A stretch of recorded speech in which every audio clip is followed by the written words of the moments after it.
Contractor બાયડના છે, અમે રજૂઆત કરી અધિકારીઓ અને કોન્ટ્રાક્ટરને રજૂઆત કરી, પણ એ લોકો સાંભળતા નથી. કોઈ પણ વાહન હોય તો સીધું પાણીની અંદર જાય તેમ છે. આરએમબી વિભાગ પૂરેપૂરો ભ્રષ્ટાચાર કર્યો છે અને ભીખુશી ધારાસભ્યને અમે રજૂઆત કરી, પણ એ પણ કોઈ જવાબ આપતા નથી. જો આ યોગ્ય કામ ન કરવામાં આવે તો વિસાવદરવાળી થશે.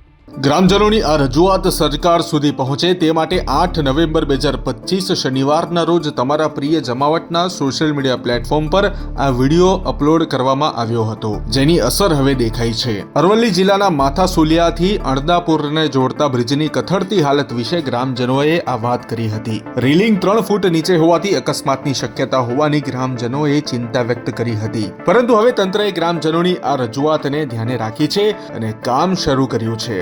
હવે અહીં રેલિંગની ઊંચાઈ 4 ફૂટ સુધી કરવામાં આવી છે. તો આશા છે કે તંત્ર આ રીતે કામ કરતું રહેશે, જેથી ગ્રામજનોને કોઈ તકલીફ પડે નહીં. હવે આ વિષયને લઈને તમે શું કહેશો? કરો કોમેન્ટ.